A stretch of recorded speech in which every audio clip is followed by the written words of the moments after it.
You're broken down and tired of living life on the merry-go-round, and you can't find a fighter, but I see it in you, so we gon' walk it out. Move mountains, we gon' walk it out and move mountains. And I'll rise like the day. I'll rise up, I'll rise unafraid. I'll rise up, and I'll do it 1,000 times again. And I'll rise up, I like the waves. I'll rise up, in spite of the ache. I'll rise up, and I'll do it 1,000 times again.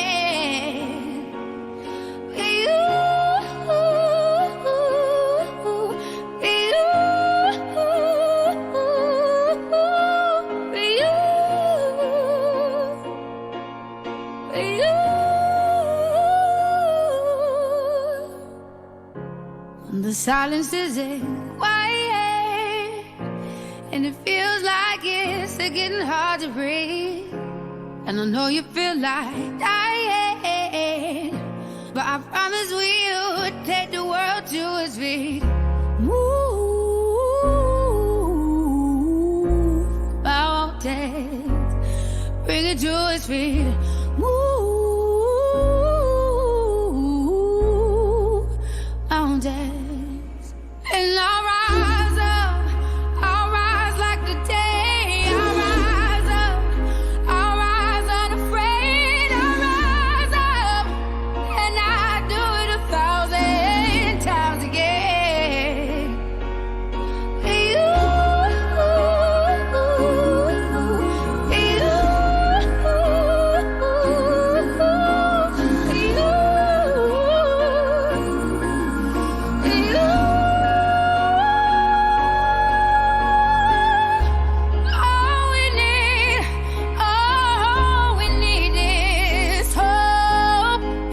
We have each other, and for that we have each other, and we will rise, we will rise, we will rise,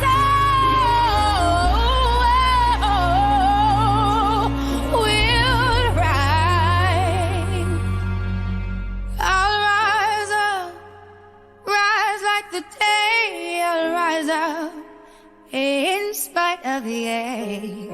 I will rise 1,000 times again. And we'll rise up, I like the waves. We'll rise up, in spite of the ache. We'll rise up, and we'll do it 1,000 times again.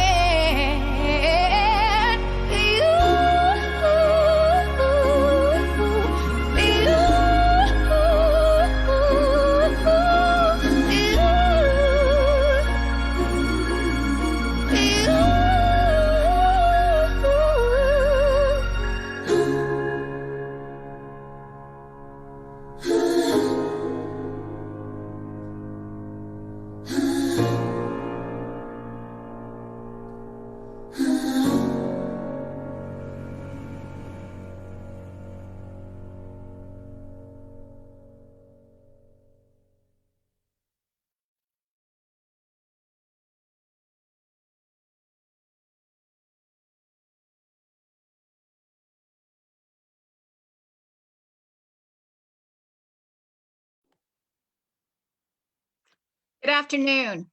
My name is Cindy Domingo, and on behalf of the U.S. Women and Cuba Collaboration, the Women's International League for Peace and Freedom, the U.S. section, and the International U.S.-Cuba Normalization Conference Coalition, I would like to welcome you today to our webinar, Feminist Solidarity, Celebrating International Women's Day and the Advancement of Cuban Women.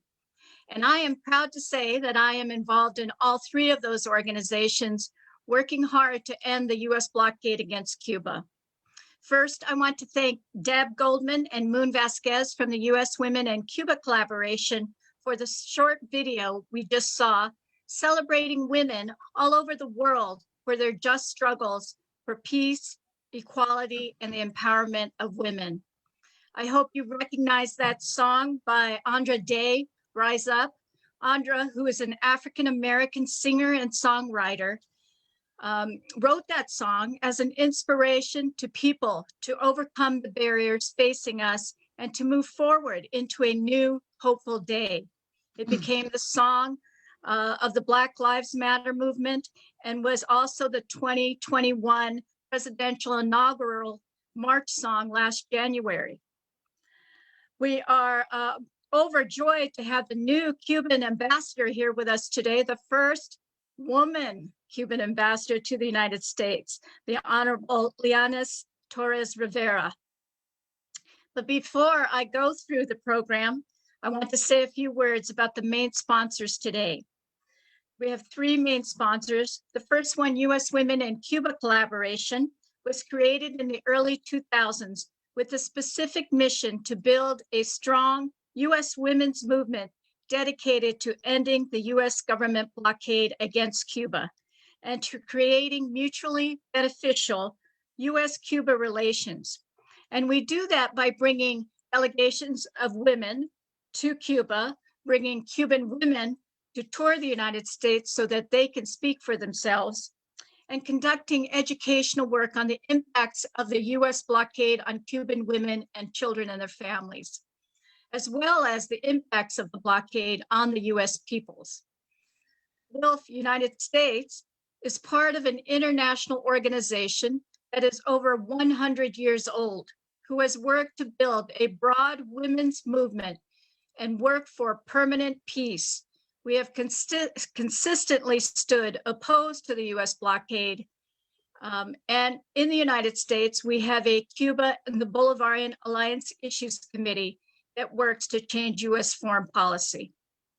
Lastly, the International U.S.-Cuba Normalization Conference Committee, which came together last year in preparation for a national conference to be held about a year ago that was postponed due to COVID-19. But our movement turned that misfortune into an opportunity. And over the last year, we have built the largest coalition of groups in North America dedicated to ending the 60-year-old U.S. blockade. It has grown to include over 60 organizations in the United States and Canada, and it has launched the Saving Lives campaign to educate the world about the role of Cuba in playing internationally in the battle against COVID-19. We've held widely attended webinars on Cuba, such as this one, and we are working actively with new initiatives to end the blockade now. We'll talk about some of that work later in the program, but I hope you will also check out our website, www.us-cubannormalization.org. This webinar was scheduled to both celebrate March 8th, which was International Women's Day, as well as to highlight the opening of the United Nations 65th session of the Commission on the Status of Women, the CSW as it's known. And that begins tomorrow. But even in the pre-sessions that happened today, there were over 20,000 women, I assume they're mostly women, but women and men, that attended the pre-session. So you can imagine in the next week how many thousands of people will be attending the Commission on the Status of Women. And it runs through March 26th. The CSW has always taken place at the United Nations in March as part of International Women's Day and Women's History Month. But because of COVID-19, it is being held mainly virtually.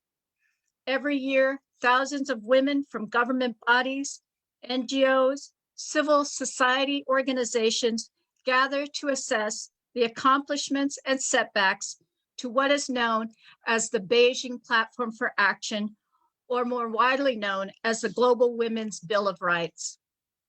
The Beijing Platform for Action was drawn up in 1995 at the United Nations Conference on Women, where over 40,000 women came together in China, the largest gathering ever of women who came together for the specific purpose of equality and empowerment of women and peace.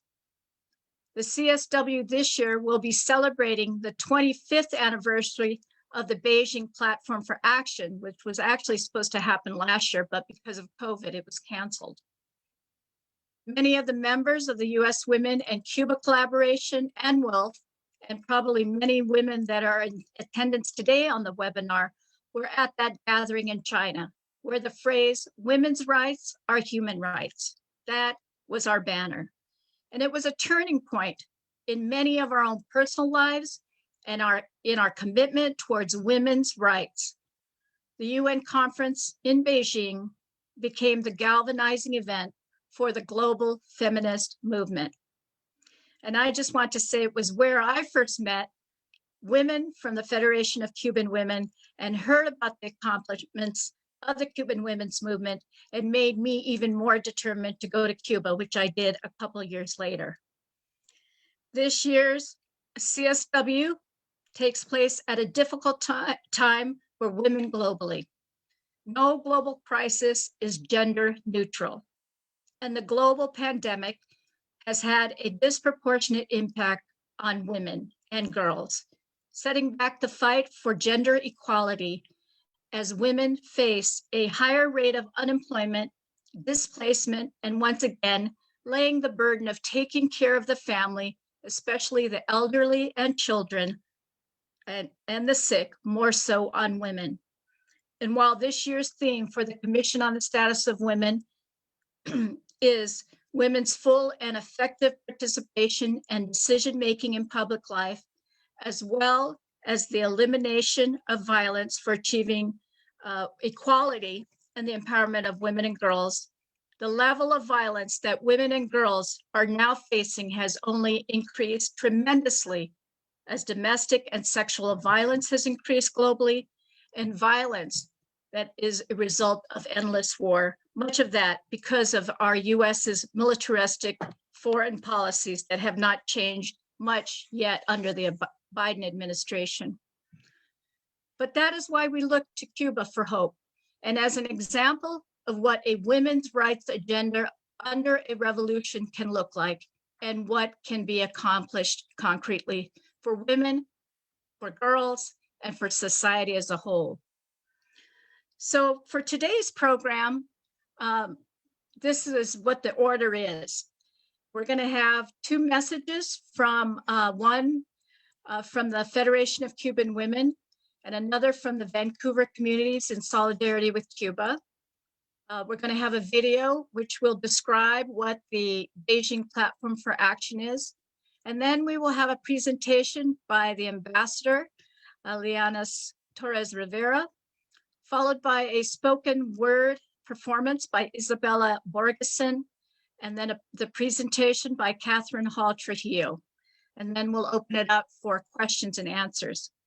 I also want to note that the ambassador will have to leave early because of another event she must attend. And we're proud to announce we also have Yanet Pumarayega with us today. And she will attend she'll attend the whole webinar and be available for the question and answers session, which will be hosted by Nataka Moore. And then we'll do, of course, we have to have an action section and then the closing. So again, welcome for today. And I want to now introduce the message from the Federation of Cuban Women. And as you know, because of the blockade, the representative from the Federation of Cuban Women could not join us on this Zoom link, on this Zoom webinar because of the blockade. But I want to thank Raquel Morante Rousset with the Foreign Affairs Office of the FMC, who is in charge of building relations here in North America with us. And reading the statement is a member of the U.S. Women and Cuba Collaboration, Caridad Morales Nusa, and is a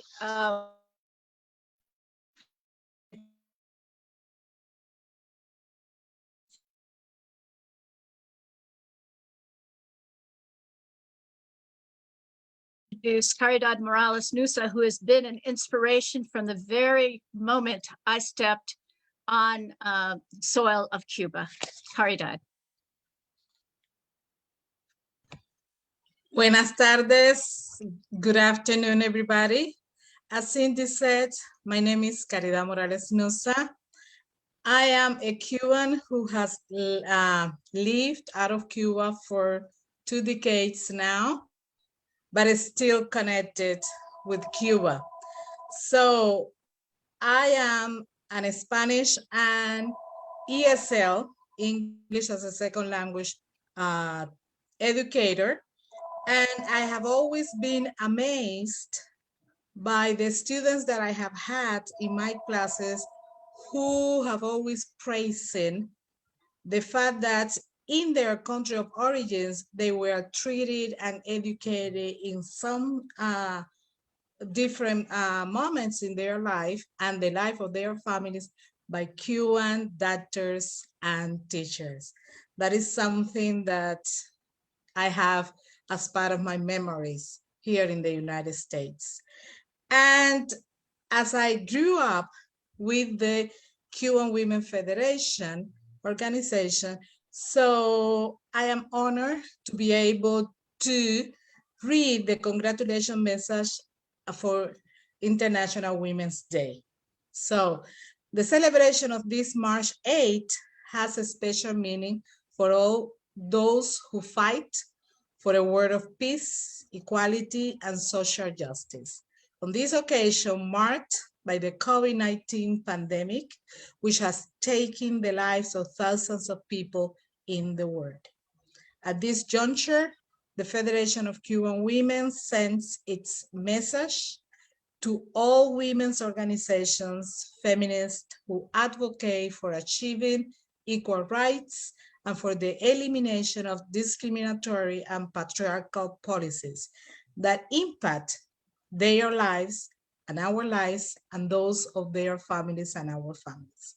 Likewise, you convey your congratulations and gratitude to those who multiply and raise their voices in solidarity with Cuba, endorsing the struggle of Cubans in defense of their sovereignty and independence. Also, it transmits the most sincere congratulations and the deserved recognition to all the Cuban women who in Cuba and different parts of the world contribute their intelligence, effort, and daily dedication as a contribution to the work of the revolution. As part of this humanity, we are witnesses that the hegemonic capitalism that is intended to be implanted by force by the most powerful powers have driven and accelerated the deepest and most multiplied crisis that planet Earth is going through. Cuba, not except from this crisis, also faces the genocidal policy of blockade imposed by the United States government that prevents the continuous and accelerated process of empowerment of Cuban women and qualifies as the greatest form of violence exercised against them. The world is witness, despite the obstacles that we face and that prevent a more accelerated development of our country, that Cuba advances, is strengthened, continues to be an example of unity and solidarity for other peoples, and Cuban women are active protagonists of the socialist social process that is built.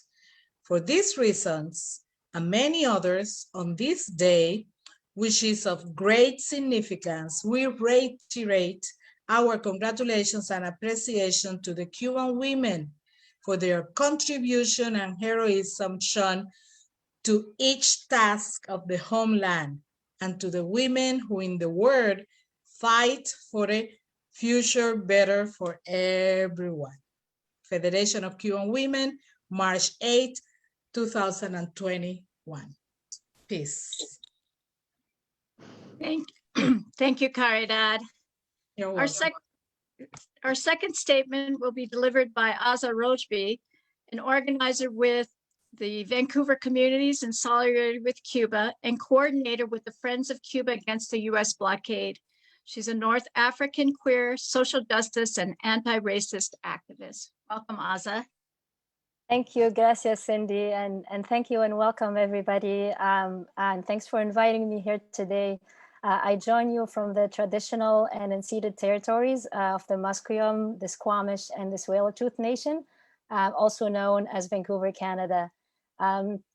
It's an honor to go right after the greeting from our compañeras in the FMC, the Federation of Cuban Women. I wanted to bring to all of you today greetings from Vancouver Communities in Solidarity with Cuba and Friends of Cuba Against the United States Blockade. This is an amazing panel that we have today, and I'm excited to be able to participate and celebrate with all of you on the call International Women's Day, but also celebrate Cuban women and their fight and gains and achievement for equality. And as Cindy mentioned, their example for all of us of what could be done and how women's rights we can fight for. I think we can see that in Cuba within the revolution. And since the triumph of the Cuban Revolution in 1959, the Cuban women have been making tremendous gains in their struggle and equality and organizing what Comandante Fidel Castro called it a revolution within the revolution. And the fight for rights and for women in Cuba is now by no means finished or done, and it's not an easy task. As some of you that have traveled to Cuba and I've spoken to women there and organizers with the FMC, you can see that they are committed to continue pushing forward and advancing for their struggle, for their right, but they're also very much committed to the Cuban Revolution and their socialist project. So for myself as a young queer woman of color, I look at the Cuban Revolution and at women in Cuba as an example. And another important piece I want to finish on is that Cuban women are also on the far front of the fight against the unjust and cruel blockade that the United States has been imposing on Cuba. And we join them as a woman from Vancouver, Canada, as women, I know a lot of you here on this call from across the United States and Canada and around the world, we join the Cuban women to fight against this cruel policies of the blockade. Viva Cuba, thank you. Thank you, Aza. I can't wait for the border to open up so we can come and visit again to Vancouver and see. That would be lovely. Yes, yes. In celebration of the anniversary of the 25th anniversary of the Beijing Platform for Action, or as I've called it, the Women's Global Bill of Rights, WILF members and U.S. Women in Cuba Collaboration members made a video for you so that you could understand what the 12 critical areas where action is needed to ensure women's equality and empowerment, thus ensuring that when women rise, we all rise, people of all genders, ages, and sexualities. That is what it means to have a feminist perspective. So we'll view this video.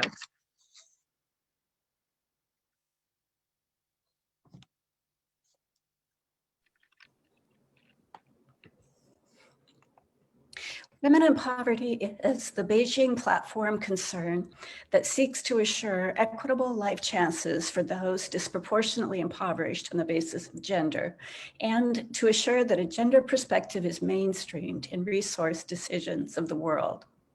Platform advances include increased global recognition of the gender dimensions of poverty, including increased acknowledgement of the feminization of poverty, and recognition that women's equitable access to resources is critical to the success of their children and families and the future of human flourishing.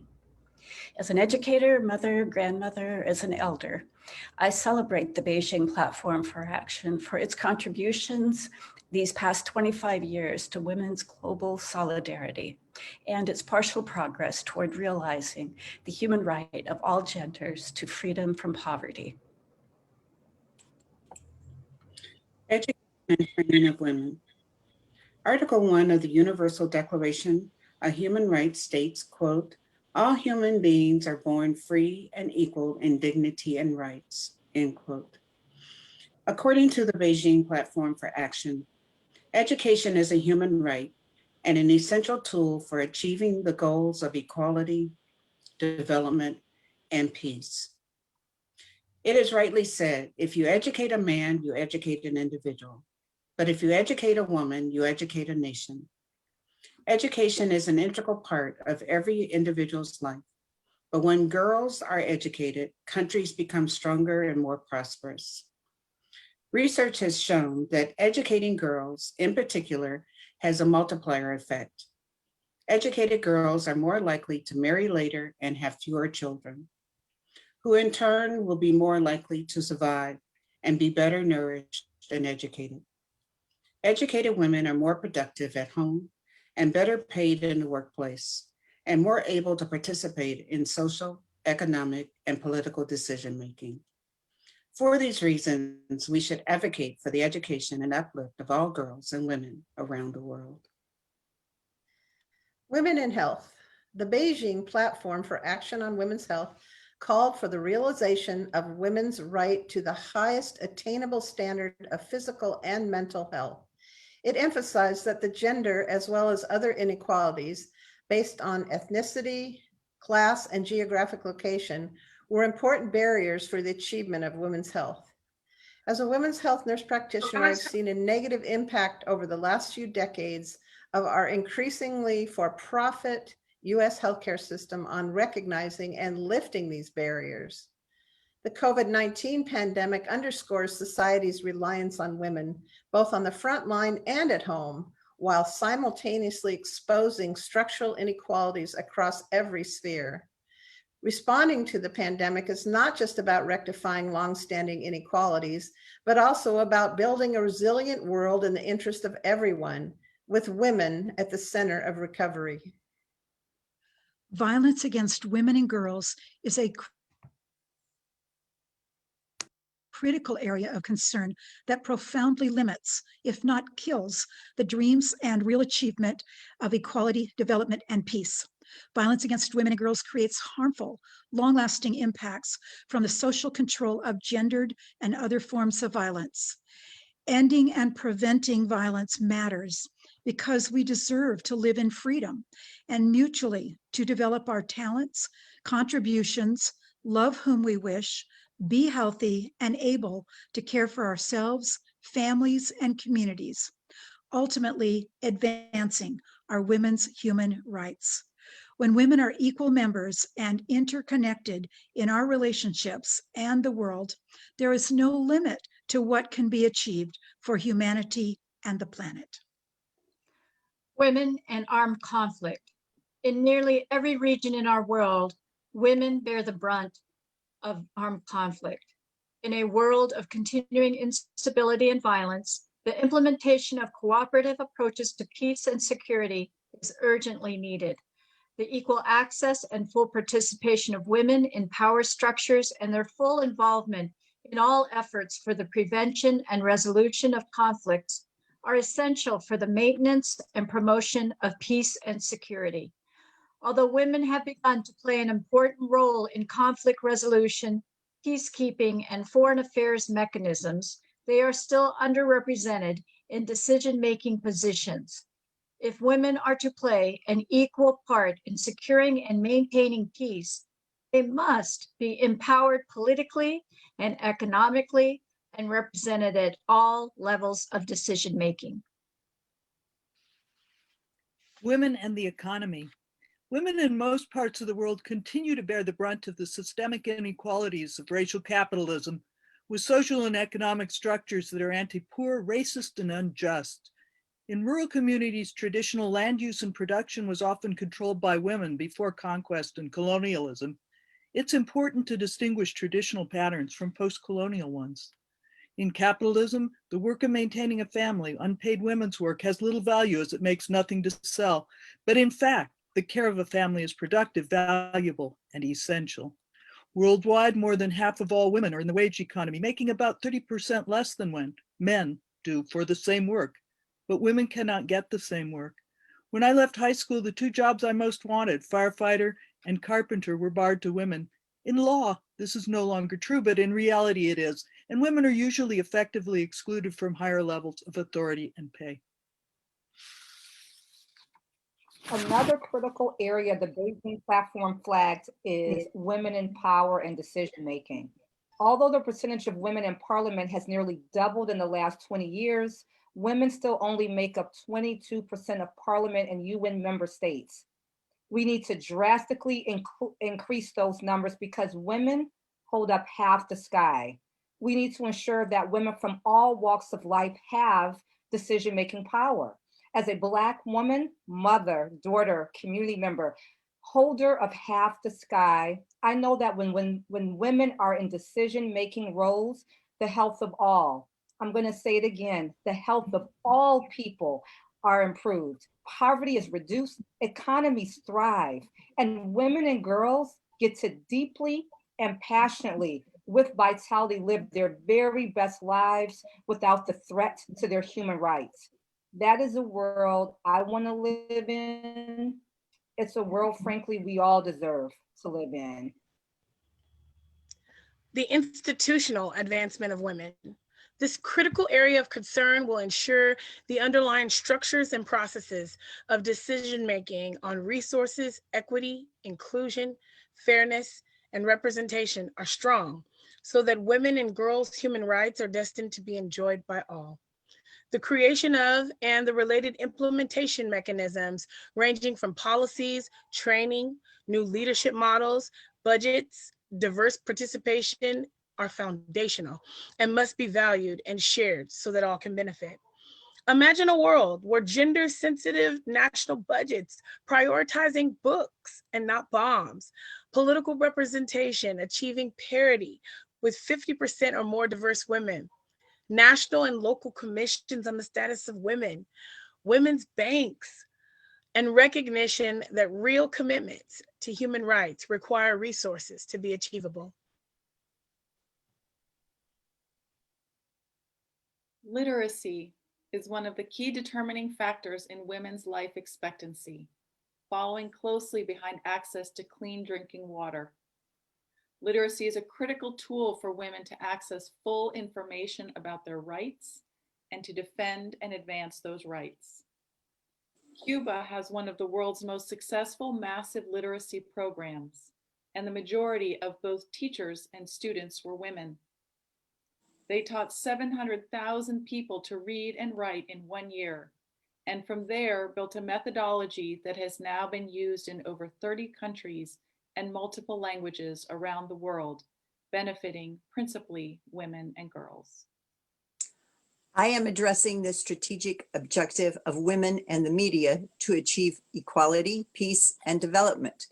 Goals are to increase the participation and access of women to expression and decision-making through the media and new technologies of communication. Furthermore, to promote a balanced and non-stereotypic portrayal of women in the media. To this end, what is needed is to have women behind the camera, not just in its lens, and to be the investigators, editors, and frontline publishers. There must be equity in ownership and more community-based networks and stations. Coupled with age bias, women television anchors have had a distinct disadvantage to male anchors until a 2020 court decision in their favor. Women and the environment. Oh, blessed Mother Earth, governments must ensure that women, especially rural women, participate in all levels of decision-making related to environmental sustainability. In 2016, UNICEF reported that women and girls around the globe spend 200 million hours per day collecting water.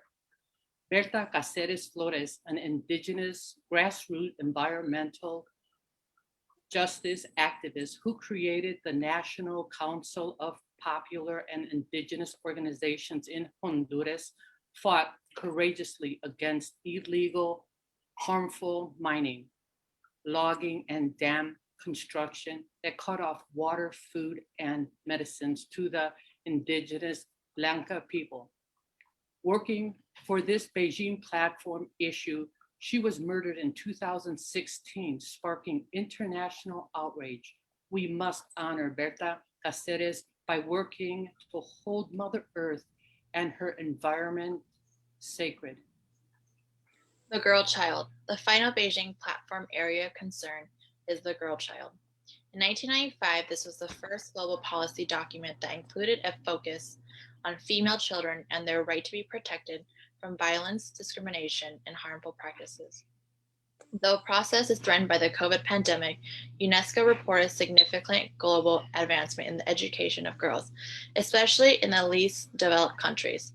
In the past 25 years, curtailing such things as female genital mutilation and child marriage has resulted in an increase of education of girls from 4.8 years to an average of 8.7 years. I am proud to be a young activist working with peers of all ages on issues that empower the dreams, futures, equitable life chances, and security of girl child.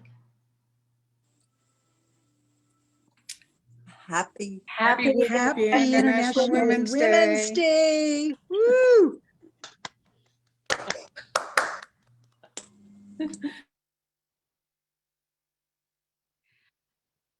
Thank you. You know, when I look at that screen, there is almost 500 years of experience just on that screen of organizing and working for women. I mean, it's impressive when I look at the women that I work with. So thank you all for the women that made that video. I want to close this section by a quote from WILF's international statement that is part of its report to the CSW that further explains what it means by a feminist perspective. There actually was a question in the chat that says, please explain what you mean by feminist or feminism. And I want to read this part of the statement because it does address that question as well as what you just heard. That is the 12 critical areas that we must address and we must respond to is a feminist perspective, is feminist policy. So, and we believe that that is what the Cuban women's movement reflects. So I'll end with this quote from the WILF International Statement. It reads, quote, "At the core of feminism is a powerful demand, the ability for us, women, to make our own decisions. Patriarchal norms and inequalities have long inhibited women and girls from this and from participating in the public and political spheres. Feminists seek to dismantle gendered structures of power that were designed to prevent our collective liberation. Patriarchy intersects with systems including capitalism, white supremacy, and colonialism to enshrine the privileges of an elite few over the human rights of all. Full, equal, and effective participation of women and all people in public life is a necessary part of transforming these systems of power." So that is what feminism is. And that's why we are known as feminists. So now I turn to the main part of our program, and with our speakers and our performance by Isabella Borgeson. But first, it is my honor to introduce the new Cuban ambassador to the United States, Ambassador Lianys Torres Rivera. The ambassador has a long history with the Cuban Ministry of Foreign Affairs.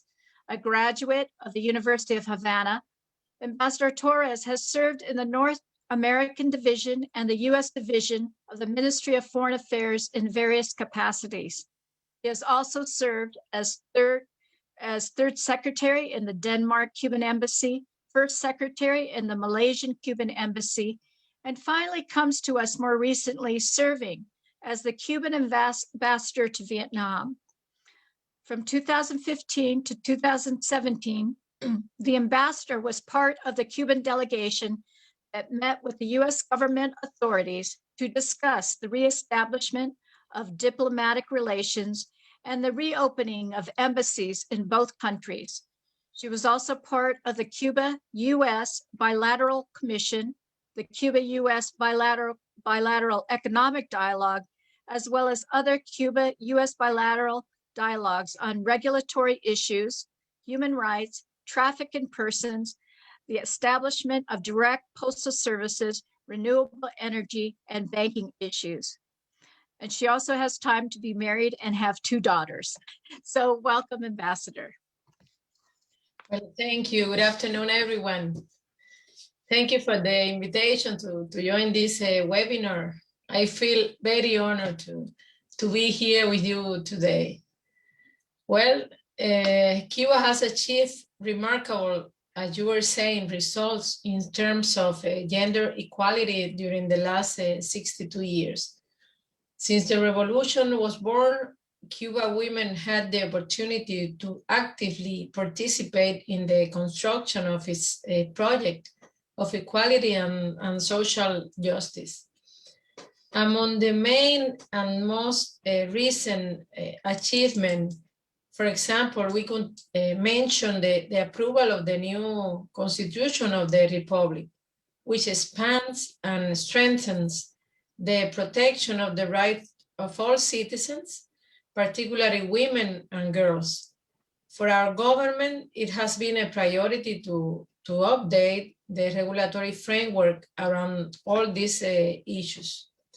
In this effort, of course, it has been standing the community work carried out by the Federation of Cuban Women, FMC, which has health brigade members and volunteer social workers who act from within the community, working together with other agencies, institutions, and social and mass organizations. But we could say that the updating of the normative framework includes, in our case, a specific law related to gender equality and the empowerment of women, a process that seeks to harmonize the new articles of the Constitution with durable legislation. For example, the Family Code, which is being updated, will take a process of people consultation and a public referendum. The FMC is taking part of this process, as you might know, making people understand each of its articles, as well as the importance of having a legal instrument like this one. It is important to speak also about the most recent labor code in Cuba from 2014 and its complementary regulations. For instance, Article 2 establishes equality as a principle that governs the right to work without discrimination based on skin color, gender, religious belief, sexual orientation, territorial origin, disability, and any other damage to human dignity. By virtue of this, the salary for the work must be paid without discrimination of any kind. This favors the reincorporation of women into employment and protects her permanency in the workplace. Continuing with legal protection, we should highlight the improvement of a group of legal norms to specifically benefit working women. For example, Decree Law number 339 on the motherhood of the worker and number 340 amendment of special social security regimes regarding maternity protection. These two norms protect working mothers by guaranteeing their returning to work, as well as the participation of other family members in the care of and attention of minors. Also important is the modification established in 2003 to the Labor Code, with the inclusion of the paternity leave after the mother completes the stage of breastfeeding. which in 2017, it was also extended to grandparents and grandmothers with the same right to the chair to share the paid leave, to favor, of course, the responsibility of the couple. All these legislative measures show the will of the state to progressively update the regulatory framework regarding the rights and guarantees of working women. On the other hand, our government, it is in its tenacious struggle to eliminate all forms of discrimination, has put into practice its national development strategy, has promoted the creation and improvement of the basis that guarantee equal rights and opportunities in line with what is stipulated in the Declaration and the Beijing Platform for Action.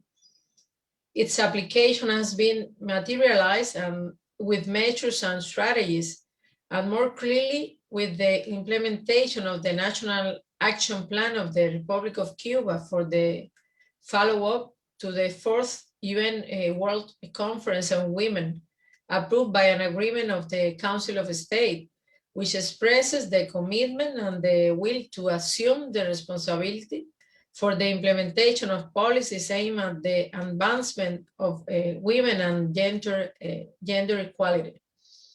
Another significant achievement is related to autonomy in the decision-making spheres. It is a policy of the Cuban government to favor the participation of women in decision-making positions, and so refers to it in the National Action Plan for follow-up of the 4th UN Conference on Women, when it ensures to adopt measures to guarantee women equal access and full participation in power structures and decision-making. In terms of real participation, we could say that Cuban women have a notorious presence as members of the parliament, 322, representing 53.22% of the total, which ranks us second worldwide. In 2019, 50.7% were leaders in the state and government. In 2020, 53.3% were governors and lieutenant governors. In 2019, 47.6% were part of the Council of State. Following with that, it is important to mention that we have a woman deputy prime minister and 6 ministers. In addition, the General Controller of the Republic of Cuba and the Attorney General of the Republic are also women. 32 deputy ministers are women, accounting for 48.5%. In the state and government organization in general, women occupy 51.5% of leadership positions. And in the local level governments, it is also seen a higher presence of women in leadership responsibilities. 2 years after the Beijing World Conference was held, it was adopted in Cuba by agreement of the Council of State, the National Action Plan for follow-up to the Beijing Conference. It recognized the responsibility of the Cuban government to comply with the actions proceeding to achieve the advancement of women, with the participation of all the organization and the contribution of the ONGs, especially the FMC.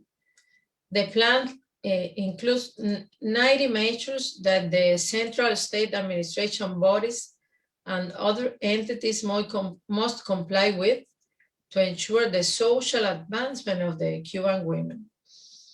In this webinar, it is also important to mention that Cuba was the first country to sign and ratify the Convention for the Elimination of All Forms of Discrimination Against Women. And in in 1982, presented the first report to the UN human rights body. A couple of these that are important, or things that are important to stress before I end. First one is that the Cuban National Assembly has a permanent commission for the attention of children, youth, and the equal rights of women. And the second is that in addition to the mechanism created to monitor compliance with the Beijing Declaration and Platform for Action, as explained, a national group was created in Cuba for the implementation and monitoring of the 2030 Agenda and the Sustainable Development Goals. So, although challenge remains, it is recognized the political will and efforts undertaken to improve and support women's rights and gender equality in Cuba. The current and constant changes that are made in our country in the various areas of the society will also favor this effort. Thank you very much for your attention. Thank you for your historic struggle against the blockade and for the normalization of US-Cuba relations. It's been a pleasure to share with you these thoughts today. As you were saying, unfortunately, I have another appointment and will stay a few minutes more, but after this I have to leave. And my dear colleague Janet will remain with you, and in case any further comment is needed. Happy week and keep well. Thank you, Ambassador. We were so glad that you were able to rearrange your schedule to be with us today. You know, the numbers in Cuba in terms of women's participation and representation don't lie. And that's what has been such an inspiration for us women here in the United States and all over the world. And the US information blockade has stopped that information becoming well known in the women's movement here in the United States. And so that's why our work is so important, so that it can open up the minds of women and men and people here in the United States about what is possible under a revolution. Our next performer, because what is a Cuban event without a cultural performance? And I am proud to introduce Isabella Borgeson, someone I have known all her life. Isabella is an award-winning poet, a queer, mixed race, white and Filipino poet, community organizer, and educator from Oakland, California. Yes, she's all that and more. More recently, in 2020, Isa received a Ruth Lilly and Dorothy Sargent Rosenberg Poetry Fellowship from the Poetry Foundation. Isa also is co-founder and organizer of the Root Slam, a free poetry venue in Oakland dedicated to promoting the artistic growth of the Bay Area poetry community. She currently organizes with the hashtag Stop San Quentin Outbreak Coalition, focusing on rapid campaign work to support incarcerated communities during the pandemic. I know Isa more directly from our work, along with her mother, Jolene, who is here today also, from our work as Filipino Americans and organizing we do as part of Akbayan North America. We work to protect democracy in the Philippines, and as you might know, democracy is quickly eroding in the Philippines under the authoritarian government of President Rodrigo Duterte. Isa's poetry is greatly influenced by that work and by the years she spent organizing grassroots rehabilitation projects after Super Typhoon Haiyan, or as known, Typhoon Yolanda, devastated her mother's hometown. So please welcome Isa Borgeson. Hello, everyone. Thanks so much, Auntie Cindy, and everyone for welcoming me. Very intimidated to be in this space and very honored, probably most intimidated that my mom and my dad I know are listening in. But Auntie Cindy asked me to do a poem today for International Women's Day. And of course, I have to do a poem dedicated to my mom because I will always be my mama's baby. And so much of my activism and everything that I know about organizing, I learned from both of my parents, and definitely including from my mom and all the women really of KDP, of Katipunan ng Demokratikong Filipinos, or the Union of Democratic Filipinos, including Auntie Cindy, who has been teaching me how to organize since I was a baby and being babysat by her. And yeah, I'm excited to share a poem in honor of my mother and in honor of all the women who have taught us how to organize, and the revolutionary women whose shoulders that we stand on.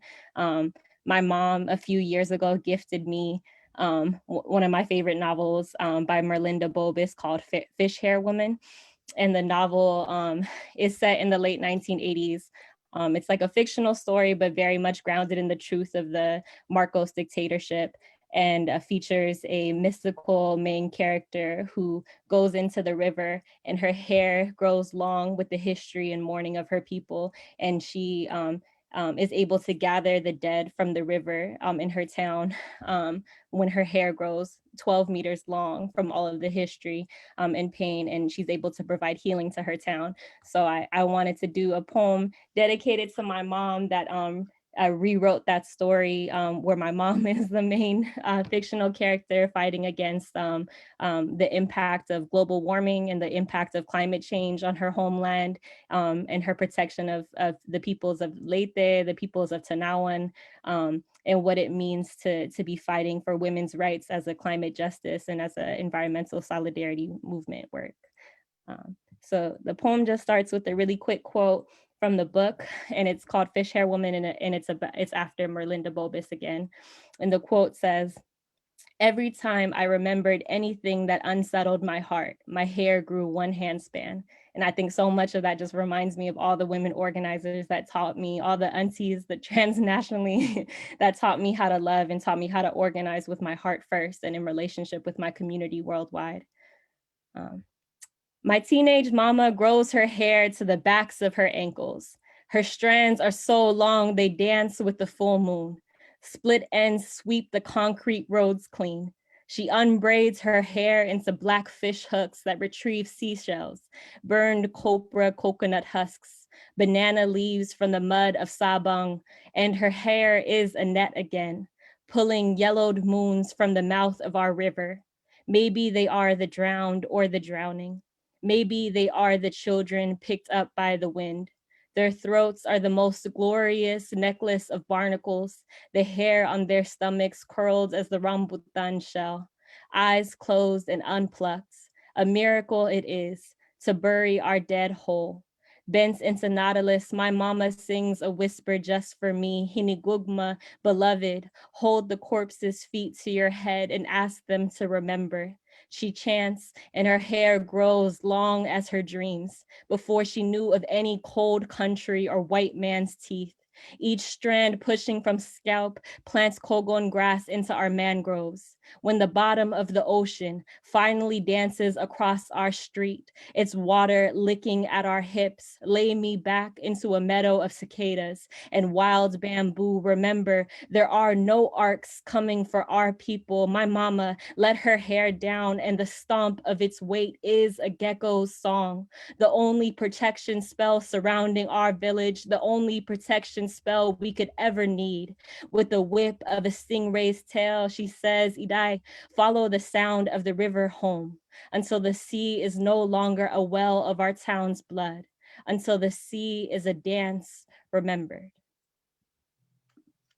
Thank you all so much. Thanks, Mommy. Thank you, Isa. Beautiful. I love how women always think they're mothers, and I just lost my mother, and so I want to thank you for that poem. Love you, Auntie. Yes. Our next speaker, it was so nice to see, Kathryn, your smile on the screen, because I remember the first time that I met you, You had this beautiful smile on your face. I met you in Cuba, and I knew you were good people then because your smile was so beautiful, and your husband as well. So you are good people, and you've done amazing work, and that's why we've invited you here today. Kathryn Hall-Trujillo is the founding director of the Birthing Project. The Birthing Project works primarily with African American women whose babies are statistically more than twice as likely to die in their first year than Caucasian babies. Kathryn formed the Birthing Project after she worked for the state of California from 1976 to 91 as a public health administrator and became familiar with families that struggled to pay for health care for their infants with serious health issues.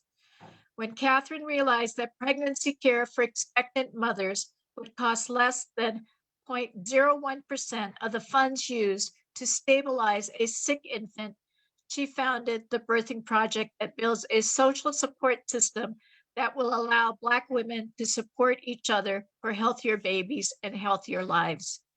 She is a visiting faculty at the Cuban National School of Public Health and serves on the medical advisory board of IFCO as administrator for U.S. scholarships to Cuba's ILAM, and has traveled the world sharing her experiences, knowledge, and skills.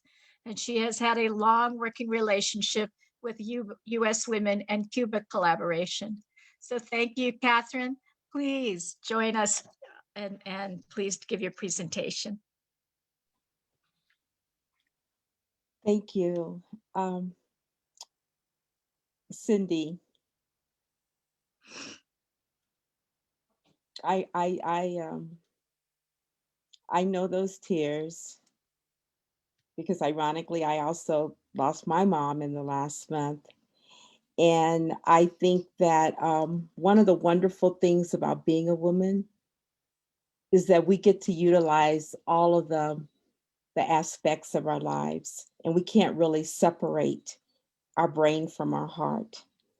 And I think that that is one of the reasons why we are taking this moment to celebrate the work that our courageous Cuban sisters have done, going to the outer limits of having to think how to survive under assault, but to do it in such a loving and nurturing way that you can't go any place in the world where people don't know Cuba, don't respect Cuba, and don't want the best for Cuba. I'd like to begin by just acknowledging the Cuban leadership, our new ambassador, all of those components that make up the whole of Cuba, and all of you that are here today in spirit, however you're here and wherever you are.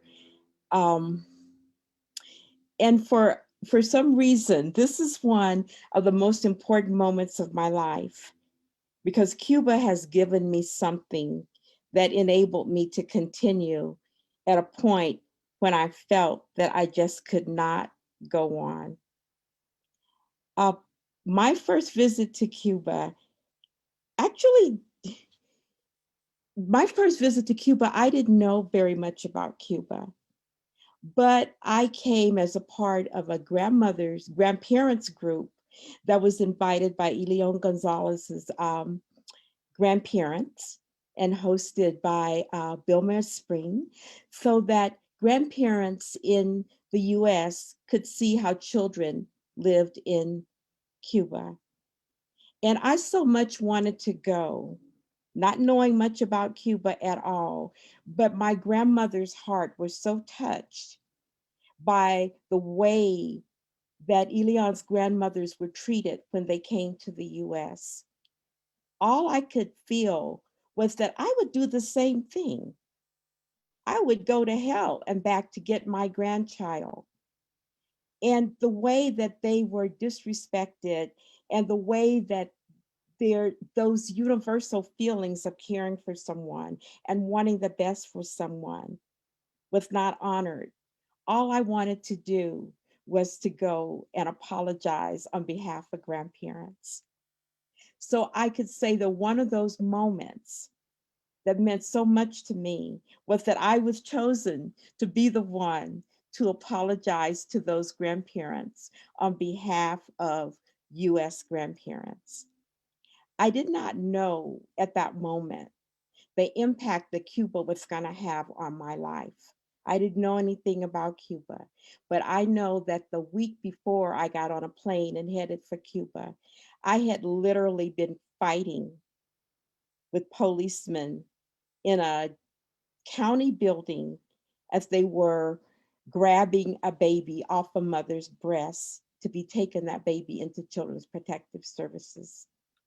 And I just, even though it worked out that within a few days and going through the court process and doing so many things, the baby did end up back with its mother. I just felt like I just can't do this anymore. And so the next week, ironically, I found myself in Cuba, and I found people who were still fighting every day for the basic things that you need in order to survive. I knew nothing about the blockade. I knew nothing about the impact on the blockade, but I knew that these were the bravest people that I had ever met as a group that got up every single day and did what they had to do to take care of the people who lived there. But also I found out by the time that I left Cuba, I learned two things. One, I learned that Cuba was the best place on the planet for a Black baby to be born in terms of infant mortality. And I learned that Cuba had just offered the United States 500 scholarships for young people to come to Cuba and get an absolutely free medical education if they were willing to come back and work in the United States with underserved people. I had a clinic in Sacramento, California, but we could not afford to hire a doctor. We were all midwives. And I had this, and even though medical students love to come to our clinic, and they always said as they were leaving, when I become a doctor, I'm going to come back and I'm going to work with you. But when they became doctors, they owed $350,000 at least, and they needed a real job in order to pay that money back. They could not come and volunteer or work at a midwife's salary in our clinic. So I had this aha moment, like, oh my God, we could get some doctors out of this. I will flip to the end of that little segment to say that now, Birthing Project USA, we work in 13 countries because of Cuba and our affiliation with ELAB. And we have a real medical director. Dr. Sapoma is our medical director because she didn't owe $350,000 when she graduated from ELAB. She didn't need to go and work for a big company and make that kind of money to pay that debt back. She could work where her heart was, and she is at the Birthing Project. So we say thank you for that. I also realized after a while that having doctors come back to the United States that had been so well trained in Cuba to a system that did not accommodate the training, we had to move further into really learning how we could recreate a system that was built on the model that Cuba is demonstrating to the world. I'm talking about Cuba, and I'm including and referring to, especially when I talk about the healthcare system, about the women of Cuba. In the United States, we have an affirmative action policy to try to get more women in the sciences, and we have to do STEM, and we have to do this, that, and the other. One of the amazing things about Cuba is that the majority of scientists, researchers, and physicians are women. And so when I think about the system and putting a face on it, it looks like the face of women when women are empowered enough to participate fully in the system that they are creating. And that's what I have seen in Cuba that has taken us to the place where we are now of really saying we need to pay attention for a whole lot of reasons.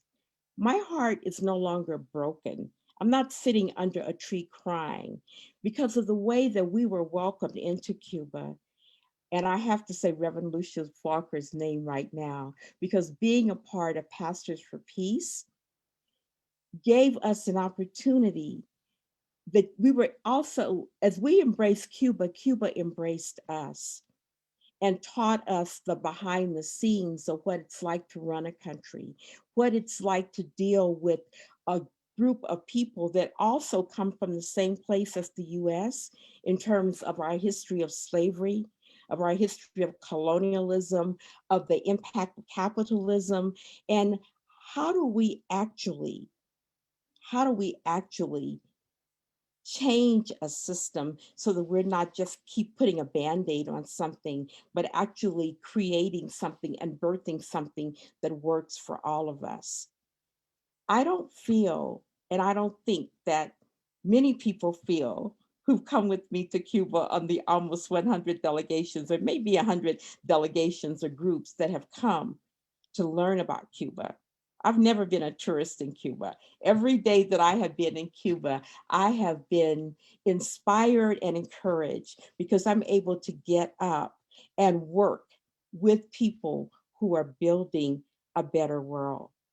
And so because of Cuba, those of us that are really working on creating a better healthcare system, which means creating a better system of education, which means creating a better system of work, a better system of dealing with the rights of children and women, a system that's comprehensive, because that's what you have to do. They have a great public health system that embraces wellness for everyone, is you have to feel that you are included in putting that together. Because of our relationship with Cuba, we don't feel, and now I'm talking of the people who actually had an opportunity to go and experience it, we don't feel isolated. We feel like we belong to a world community. You know, those of us who know our culture, where we believe that we're the smartest people in the world, that we know what's going on, we'll tell you what to do. We don't have to listen to anyone else. All of that everyone speaks English.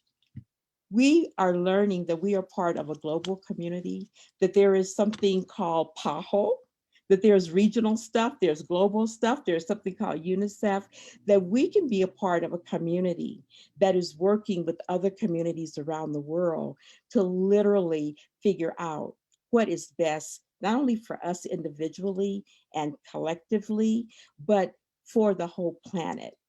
Those are the things that we have learned from our sisters in Cuba.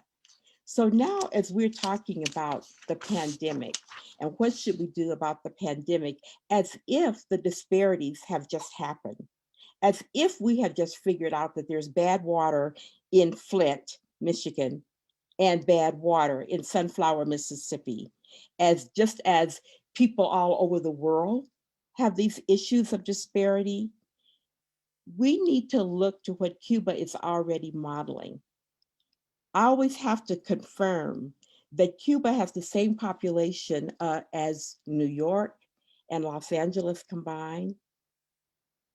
And 22,000 people, I believe, have died in Los Angeles from COVID, but less than 400 from Cuba. We have much to learn from what Cuba has already done. They were prepared for a pandemic because the pandemic was already happening. It didn't have the name COVID, but every single day, the things that were happening to people all over the planet, they've been there for a long, long, long, long time. And the issues that Cuba has been addressing are the issues that we have to be about the business of addressing seriously if we want to have a different world, if we want to have a better world. We owe a great deal to Cuba, and it's more than just lip service.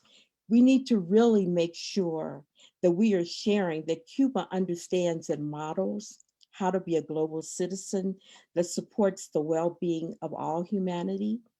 Because of Cuba, I've actually had the opportunity to work on the ground with Cuban healthcare providers, but they just don't go in and fix the problem. When Cuba goes into a community to help with the problem, by the time they leave, there's a whole healthcare system in that community. Cuba has also taught us a very valuable lesson about how they understand and model the value of human resources. It's not just investing in universal education, which is what Cuba does, but it's also modeling that that thing called money doesn't have to stop you from doing the things that have to be done. We have a lot to learn about the value of human resources. They also understand and model the creation of solidarity. And this is something that if we, those of us in the US who are here today, we wouldn't have known each other if we had met in Cuba. And one of the main gifts that Cuba has given us has been the ability to see how you can disagree on so many things and have so many differences, but work together for the common good. That, I think, is the most valuable lesson that Cuba has had the courage to teach us, because it takes a lot of courage to be vulnerable. It takes a lot of courage to be vulnerable and to trust that you can put your heart out there, you can put your soul out there, you can put your body out there, and you be okay because the people who are with you are feeling the same way. So yes, the pandemic has really exacerbated the conditions of women and girls globally. But I think if we follow the lead of Cuban women, we're going to be okay. The last thing that I want to say, because you know I could be cute talking about Cuba for forever, because it's the first place that I, as a woman of color, born in the Mississippi Delta in the United States, can feel like I feel like home. And it's not because I was born there, but because it represents the center to me of the best that we as humans can strive for. And all of us can't move to Cuba, but what we do have to do is take advantage of what Cuba has to offer and make sure that we replicate it globally. The thing that takes me back to the way that I started is that now that we understand that Cuba is researching, solving and sharing solutions to some of the biggest challenges of our time, we need to protect Cuba because we need Cuba, not just for what Cuba can do for the world, but because Cuba has earned the right to take advantage of all the things that they have done to help the rest of the world. And the thing that makes me feel the way I felt when I saw how we treated the grandparents who came to the US to get their grandchild is the way I feel when I hear women in Cuba saying, well, maybe we shouldn't have a baby right now because of the impact, the economic impact, and the stress of having to deal with the US economic blockade. How can I, as a Black woman who says that I love Cuba because Cuba has figured out how Black women and Black babies can live through childbirth, and then not do anything to support those women who have made this possible? And so as much as I congratulate you and celebrate you, my Cuban sisters, for what you're doing, I am embarrassed. I am embarrassed that we have not formed a bigger and tighter circle to support you the way you have supported us. But I think that's going to change because I can see how many people are here at this moment. And we all are going to get about the business of organizing and doing what you've done in terms of getting more involved in making our country be the country that we want her to be, the way that you are making that happen in your country. And I want to leave with the solidarity that binds us is deeper than the oceans that separate us, because we know that un mundo mejor es posible. Gracias. Thank you, Kathryn. You are so inspirational. Thank you so much for being with us today. Your words have really touched a lot of our hearts and our experiences. So I want to move to introduce Nataka Moore. And again, if you have any questions, please put them in the Q&A. I know some of you have put some in the chat, but please put it in the Q&A so that Nataka can have the speakers address them. Nataka Moore is a member of the steering committee of U.S. Women and Cuba Collaboration. She is also an accomplished professional in Chicago with a doctorate in psychology and serves on the core faculty for the Doctor of Psychology and Clinical Psychology program at Adler University. She has dedicated her life to diversity and inclusion and social justice and has integrated that into her professional life and community work. Nataka is currently working on a webinar for us on building Black feminist solidarity across borders, and in particular, Black women of the US and the Caribbean, and a focus on Cuban and US women. Nataka. Thank you, Cindy. And can I just say to our speakers and our poets, Ashe, I mean, thank you, truly. I just want to start off by saying that. So with that being said, you know, we do have time maybe for a couple of questions. So we do have a question from Sonia, and her question, Yannette, it might be a little bit for Yannette. And so just trying to see, Yannette, are you still with us? Okay, I'm not for sure. So I may come back to that question when Yannette is able to join us. So a question I have, Sister Kathryn, for you, and once again, thank you for your presentation. And something that I heard very clearly was that in your experience in Cuba, that they create and they birth systems. They don't just try to throw a Band-Aid on it. They know that they got, if the system isn't working, you got to start over. And one of the things I also heard you say is that they move within solidarity. And I'm wondering, you know, with all, as a Black woman with the history of everything in this country, you know, I'm wondering how do we get out of the way of ourselves? So in your experience, how do we ready ourselves and get out of the way? Because we do believe we're the best and the brightest, and we have it figured out, although we know that we have disparities that are abysmal. Although we know that Black children and babies are dying and Black mothers are dying in our educational system, there's a lot of disparities, and we know there's healthcare disparities, and the list goes on, mental health, the list goes on, right? So how do we get out of our, how do we get out of our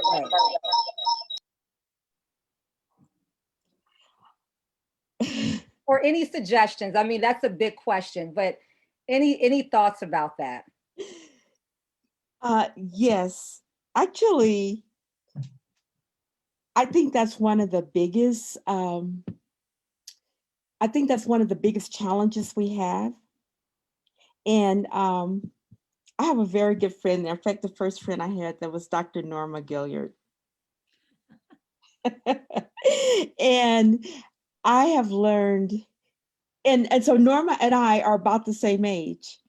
When she was in the literacy movement, I was in the poll tax voting movement in Arkansas, you know, and the difference is that the difference between the civil rights movement and the revolution is that when the civil rights movement, as Dr. Martin Luther King said, was like we were trying to get into a burning building. And in Cuba, there was a realization that the building's on fire. We need to like build another building. And that's a mental switch. Yes. It's a very, and so it takes like an opportunity to think about that and to talk about that and to discuss that and not be afraid to talk about that. You know, in a country that's democratic, we have a lot of taboos about what we're supposed to talk to, what we're supposed to say and what we're not supposed to say. And I think that there's also so much stress involved with being a woman of color in the United States. You don't even understand it. And one of the things about the classes that I take to Cuba to do the 2-week immersion course is that by the second day, and especially by the third day, the women are saying, I could breathe. Just to be able to not feel that stress that you didn't even know you had until you could walk down the street. And people don't have to say hi to you, but there is something about being like you could breathe. And once you can breathe, you can think. So that's what I feel that the first part is really being able to have space to be able to breathe and to think, and then to think what we want to do next. That's powerful. Thank you for that. And I hear the, I love the metaphor that was given, because that is powerful of, you know, are we running into this burning building as opposed to running out and saying we need to create a whole new one? And what's the power of being still and feeling like you are a human being, and feeling as if you are able to just be and not walk down the street and constantly warding off different aggressions or obstacles or what may have you, where you don't have time to think. I appreciate that. I just want to say one more thing, because I've done a lot of research on why babies have a better chance of surviving in Cuba than the United States. And the bottom line does have to do with stress. Stress is the most important variable in terms of having a healthy birth outcome. But I'm also a midwife. And so when a woman tells me I'm in labor, I say, have you cleaned your house? And if she hasn't cleaned her house and gone through a nesting process, she's not in labor. But the nesting process is feeling safe enough that all of those hormones like do what they're supposed to do so you can have this baby. And what I know is that women in Cuba may have work to do because it's not over, but you feel that it's home. One of the things that women tell me is that you can't use the US template of racism in Cuba, because here we may all be fighting about in our parents' house. Y'all don't feel like you have a house. And on one level, that's funny. And on another level, that's not funny. It's a sense of being like you have a place called home and your baby is safe to be born. Then you can release that hormone where you can safely go into labor. That is powerful. Do you feel like you have a home and that your baby, you can have your baby and feel like your baby will be safe? Yeah, and I think that's something that we can all just sort of think about, that question and the impact that plays on the mother, right? In going and getting ready for birth. And daddies want to build a home. They want to come with something. They want to step up with something. And yes, so that is really the gift of for me of understanding that one little thing, the importance of home and of making home. Yes, of home and belonging. And belonging. And belonging. Regardless Yes. of what that home is. Exactly. It's not about money. It's a human resource again. Absolutely. Belonging. Thank you so much for that. I see that, Yanette, hi. Okay, we have a question for you from Sonia. Okay, so let's see. So here we go. I'm very thankful. So she's very thankful for the ambassador for sharing how gender equality is embedded in Cuban institutions. She says she has a question pertaining to something that is very current in Cuba right now. She says, which she knows because of her family ties in the country. So Sonia is wondering if you or the ambassador, or I guess you, Yanette, could comment on the choice of the Cuban government to establish stores that deal in foreign currency, only which are currently the only stores that have food in Cuba, and what is otherwise currently one of the worst food shortages in Cuba since the special period, and how that choice may affect Cuban women, as often they are the primary providers of food and care in the families.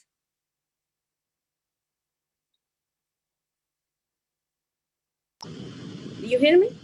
Yes, we can hear you Good now. afternoon, Yeah. everyone, again. Very nice to see you all, and thank you all for the presentations. I'm happy to answer the question, of course. Sonia is the person that is asking. In fact, this we have been talking about this this afternoon. It has to do with the blockade. Unfortunately, I had to say this. It not only affects, the Cuban women, that is our main topic today, but it's affecting the whole Cuban population. Unfortunately, because of this situation we have been facing, during the pandemic, and in the current situation that our government is carrying down and updating of our economic model, it has been very, very difficult, and it has been the main obstacle of the blockade to put every source of revenue for Cuban government to get and to purchase products and commodities to selling of the Cuban people. That's why our government had to take difficult decisions like this in the pandemic in order to, get hard currency to purchase things and goods and to supply, for the rest of the stores in Cuba.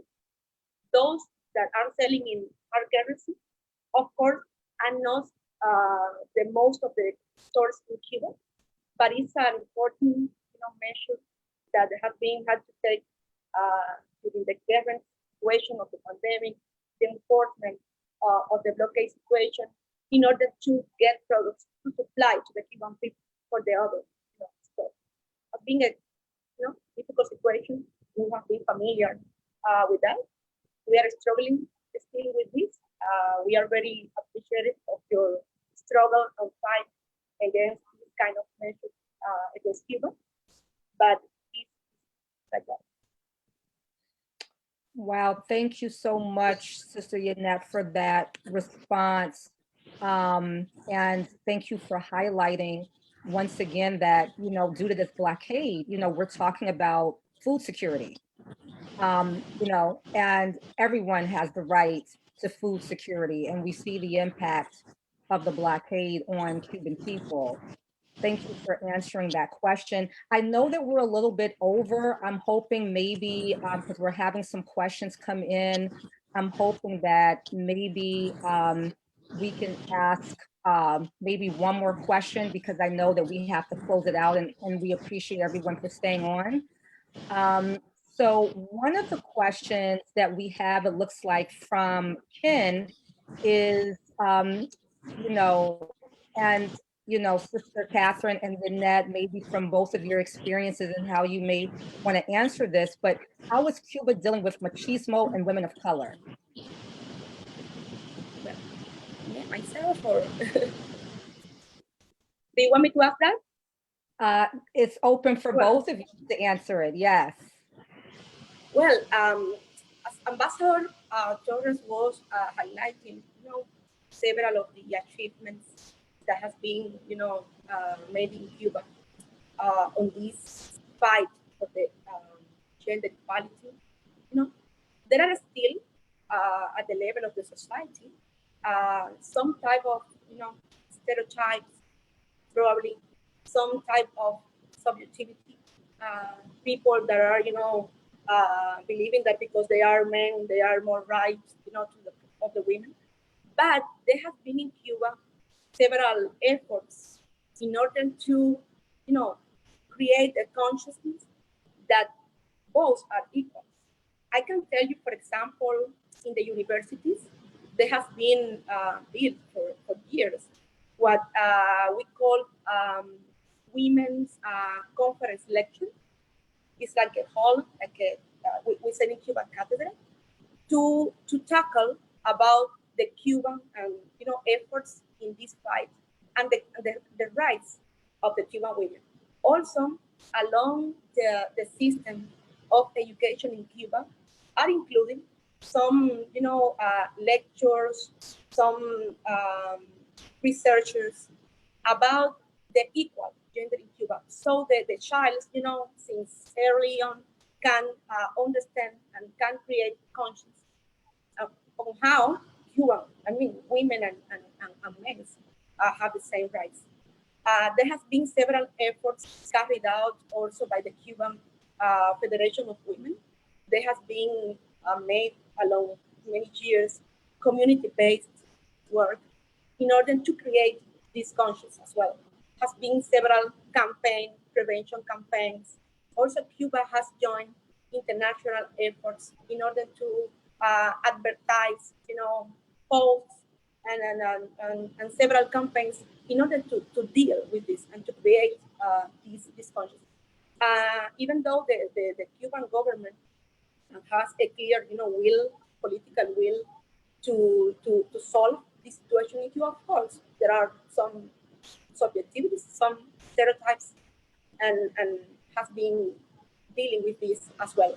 In the case of discrimination, has been many efforts as well. One of the most recent ones was in 2019 that was created a whole commission at the level of the higher levels of the government to tackle this situation, to talk to the people, to create conscience on this situation, but also in both cases, discrimination and also the equal gender, these do not end in conversation. This ends in public policies that has been carried out in both directions. Well, thank you so much for that, Yannette, in describing the systemic way in which different organizations, FMC particularly, have been working to raise the consciousness around gender equity. So thank you for that. Thank you. Sister Kathryn? I've been thinking that how Cuba has like the Federation of Cuban Women, and almost every woman in Cuba belongs to the Federation of Cuban Women from the time you're 14 years old. We don't have a Federation of American Women, or US women. So there is not an institution or a coming together or any place where women can talk and figure out and reason and have a unified approach to what they would like to see happen. So that is one thing that I think is very powerful that they're modeling. And the other thing is that over the 20 years I've been there, when Cuba opens up a building that says, this is what we're doing, then that means it's real. And so there is that new Center for Gender Equity or whatever it is, where there is a building that identifies that we are working on this. So that's what I would say as the person who doesn't live there, but has seen something that they're doing that we are not doing, that we can take advantage of. Wow, thank you for that. And, imagine that there was a federation of, American women or women from the United States. And what would that mean? imagine that. Thank you so much for our speakers and taking time to answer some of the questions. I wish we had more time for some of the questions. With that being said, I want to pass it back over to Cindy.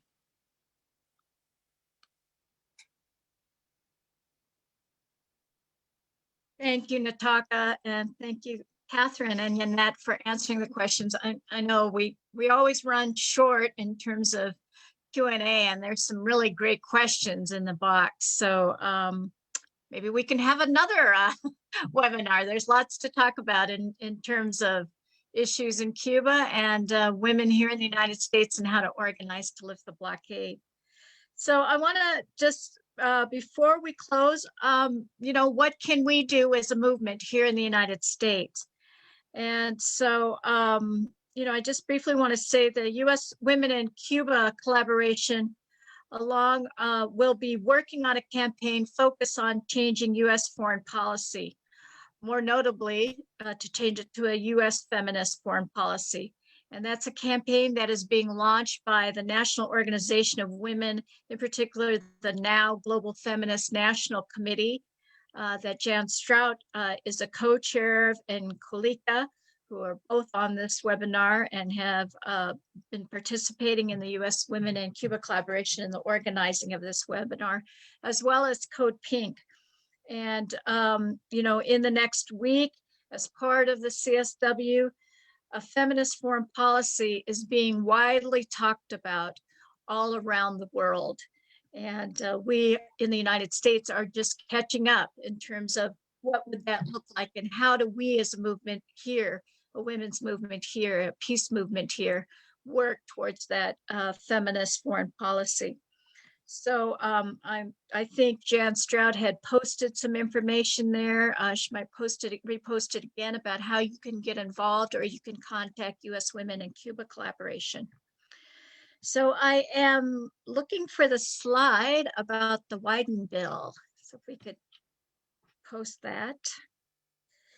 And while I'm waiting for that, I want to thank Allison Bodine and John Waller for running the tech stuff. That often gets very complicated, and they've done a great job today. So we want for everyone, recently Bobby Rush, Congressman Bobby Rush from Chicago, submitted a letter signed by, I think, about 80 Congress people to Biden for the Biden administration to take action on Cuba policy. And there is an important Senate bill sponsored by Senators Wyden, Leahy from Vermont, Wyden from Oregon, and Durbin from Illinois, and Merkley from Oregon. And it's called the U.S.-Cuba Trade Act of 2021, Senate Bill 249. And this is an excellent bill, contains provisions to end the blockade entirely, not piece by piece, but entirely. So we would like you to contact your senators and urge them to co-sponsor and support this bill. This is our opportunity to lift the blockade, and we can do it this year. And there is a new coalition also, a new organization called ASERE, Alliance for Cuban Engagement and Respect, ASERE.org, that we hope that you will contact and get involved actively in support for this Senate bill. Second of all, you know, part of the work that we've been doing all this last year, as I mentioned, was conducting webinars to educate people about Cuba. So the future webinars, there's one coming on April 11th, Sunday, in commemoration of the murder of George Floyd. And the title of the webinar, Why There Are No George Floyds in Cuba, organized by the Minnesota Cuba Committee to coincide with the trial of police officer Derek Chauvin. And this is being co-sponsored also by the U.S.-Cuba Normalization Committee. And Wednesday, April 21st, and we talked about, Kathryn Murphy was on our video about the 12 policies that have to be looked at in terms of literacy for women. So April 21st, a webinar on the 60th anniversary commemorations of the Cuban literacy campaign, as well as the defeat of the U.S. organized mercenary invasion at Playa Girón, or the Bay of Pigs. And that is being organized by the U.S.-Cuba Normalization Coalition. And Thursday, April 22nd at noon Pacific time, Confronting COVID-19, Cuba's Approach to Healthcare for All, featuring Doctors Helen Yaffe and Valia Rodriguez, producers of the film Cuba and the COVID-19, organized by the Bay Area Saving Lives campaign. So we hope you'll join us for one or all of those webinars. And as you can see, they span very interesting topics and topics important for our organizing in this country. The third area is the monthly virtual pickets. You know, Vancouver is great, and the Cuban network is great for their consistency of monthly events. And this is their monthly virtual picket that happens on the 17th of every month. And this one is on Wednesday, March 17th, Lift the U.S. Blockade on Cuba, sponsored by the Canadian Network on Cuba. And it is Wednesday, March 17th, 4 p.m. Pacific time, 7 Eastern time. And there is the Zoom link, and we'll probably send that out also if you are in attendance here today, so that you can join them for the picket. And Aaron has, I think, put where the New York picket, they do theirs in person as well. The next one is the monthly car caravans that have really taken hold all across the country. And it initiated by Cuban Americans in Miami and is now taking place in numerous cities in the United States, Canada, and Quebec. And it is held on the last Sunday of every month against the blockade and to build bridges of love with Cuba. And that's why it was initiated by Cuban Americans, because they want to build the bridge of love with their families. And you can look on the National Network on Cuba, Facebook, as well as their website for details of cities, time, and place. And they will be posted, but it takes place on the last Sunday of each month.